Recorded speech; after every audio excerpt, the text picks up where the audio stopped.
everyone. Okay. Acha, ji, Dadi is here. Dadi and Dada are saying salam to everyone. Walaikum salam, Guria. Okay, Uh, Manu, then I'm going. Okay. I'll switch off this. okay, alright, Mama. Assalamu alaikum. Alright, we will start some brief talim.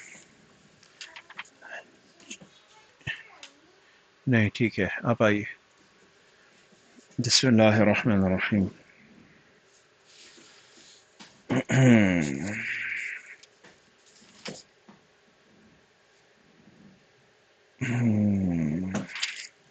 Hazrat Abu Hurairah radiallahu anhu in a state of hunger. Once Hazrat Abu Hurairah radiallahu anhu, after wiping his nose with a piece of fine linen, remarked to himself, "Look at Abu Hurairah. He cleans his nose with fine linen today. I remember the time when he used to lie down between the mimbar of Rasulullah sallallahu alaihi wasallam and the mimbar and Rasulullah sallallahu alaihi wasallam's house." Ji. The mimbar is that place where the Imam sits to give khutbah. Ji. Khutbah is the talk that the Imam gives during Jummah. Ji, that's khutbah. So he used to lie down between the mimbar and Rasulullah sallallahu alaihi wasallam's house. People took him to be suffering from a mental disorder and put their feet on his neck, but there was no other malady with him other than spasms of hunger. So probably from hunger he was shaking. People thought that he's going crazy, so they put their foot on his neck. And then he said there was no other malady except for hunger. So for probably several days he wouldn't eat.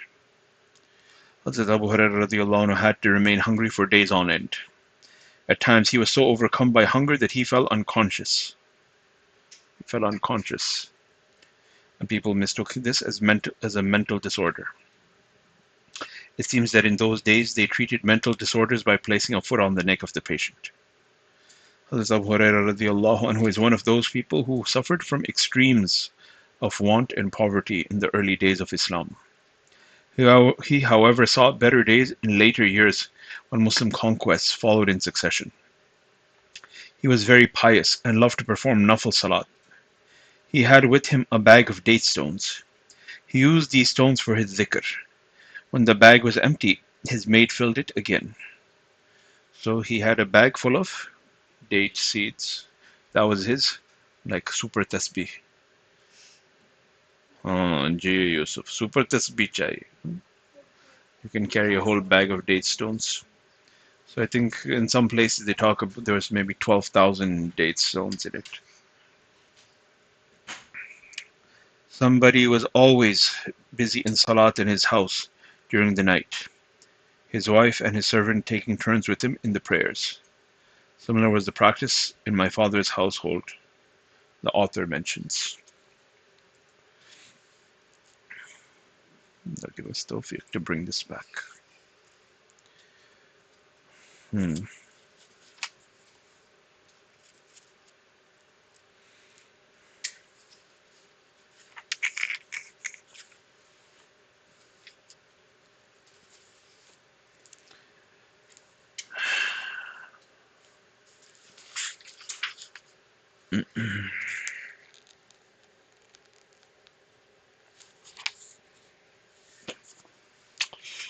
عن أبي هريرة رضي الله عنه قال قال رسول الله صلى الله عليه وسلم أيحب أحدكم إذا رجع إلى أهله أن يجد فيه 3 خليفات عظام سمان قلنا نعم قال ف3 آيات يقرأ بهن في صلاته خير له من 3 خليفات عظام سمان رواه مسلم.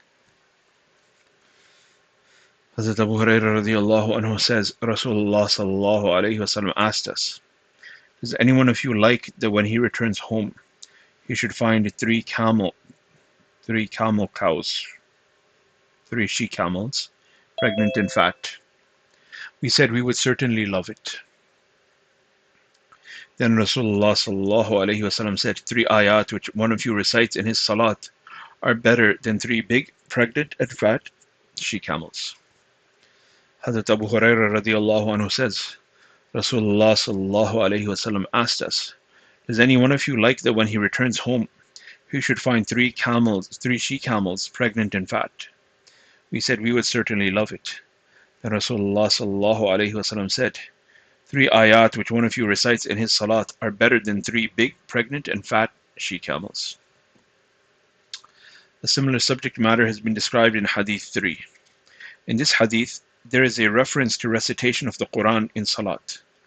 Hadith 3 referred to recitation out of salat being superior to camels. That is why in this hadith a comparison has been made to pregnant she-camels. Because just as in one case there is a reference to 2 virtues, that is salat and recitation, there is a reference to 2 things, that is the she-camel and her pregnancy. It is mentioned under Hadith 3 that a hadith of this kind are only for the purpose of a simile. Otherwise, the everlasting reward of 1 ayat is more valuable than thousands of mortal she-camels. ठीक है, समझ गए? जी यूसुफ, पूरा समझ गए? कुछ समझ में आया? You don't remember what? Yes. What was so good about the she-camel? Having a camel is good. Having a Ferrari is good. But having a Ferrari which has another Ferrari attached to it is even better. Gee. And having a Ferrari that can give you a new Ferrari every 3 years is even better, right? So the she-camel is like, it's already a Ferrari, and it can give you a new Ferrari every 3 years. So every 3 years you have a new Ferrari, along with the Ferraris that you already have. Pretty good, right? Yeah. So she-camel is already good. Now when the she-camel has a baby camel in it, then it has another camel. Now you have 2 camels. And after 3 years you have another camel. And after so many years you have another camel. And then maybe this camel also starts having its own kids. Now you have many, many camels. Gee. So that's why it's good. That already it's not like a disposable water bottle. It's a Ferrari. And then from a Ferrari you get another Ferrari. And then you get another Ferrari. Then after, this, now you have 2 Ferraris which are producing Ferraris. And then you have 3 Ferraris which are producing Ferraris, and so on and so forth. समझ गए? So that is like Quran in Salat. ठीक है. तो बहुत तेजी से नमाज नहीं पढ़ना है, ठीक से नमाज पढ़ना है. That's why we say read namaz properly, read it. And if we see that it's getting a little too quick, then we say read pura zor se padhiye ab. Then read the whole namaz out loud. समझ गए.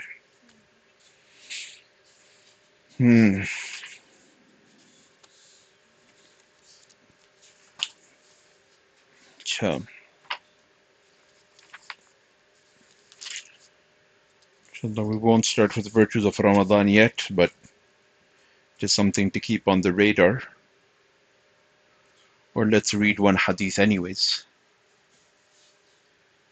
عن أبي عبيدة رضي الله تعالى عنه قال سمعت رسول الله صلى الله عليه وسلم يقول الصيام جنة ما لم يخرقها رواه النسائي. عن أبي عبيدة رضي الله تعالى عنه قال سمعت رسول الله صلى الله عليه وسلم يقول الصيام جنة ما لم يخرقها.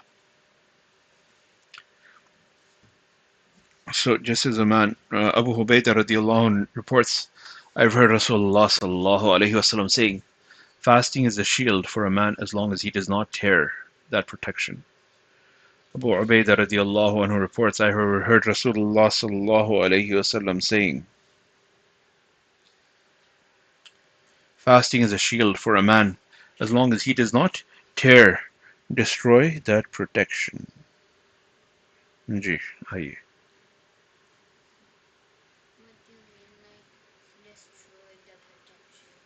If someone gives you a helmet and you take off that helmet and you start breaking it, then is that good?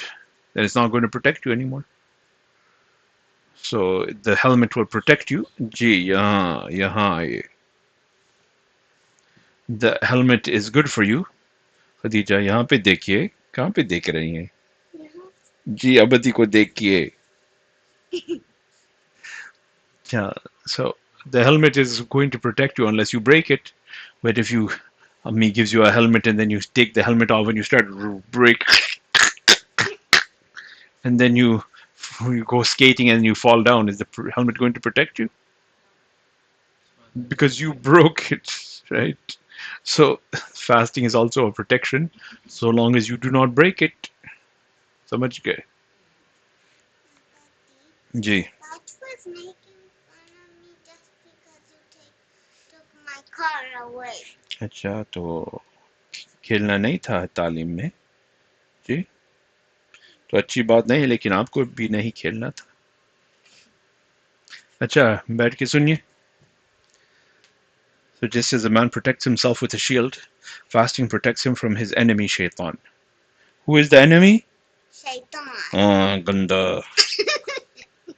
Ganda Chito Bayam. Yeah. In another hadith, we are told that fasting saves one from Allah's punishment in the hereafter. One hadith mentions that fasting saves one from Jahannam.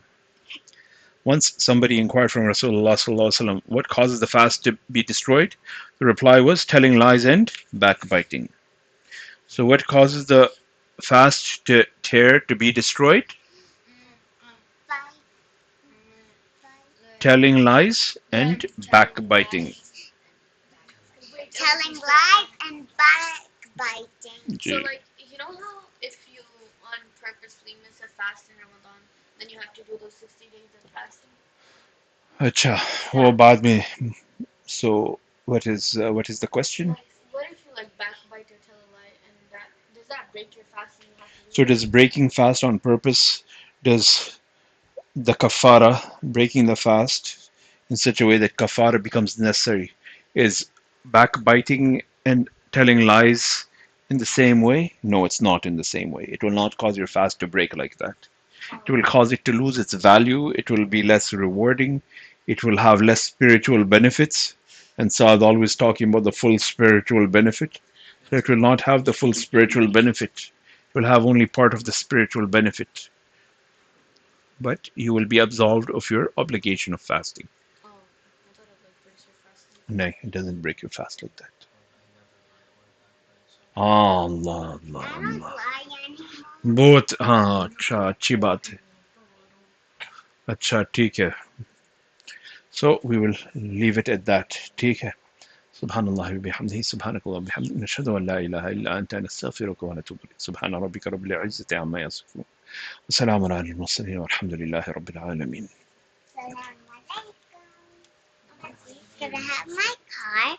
وعليكم السلام. السلام عليكم ورحمة الله.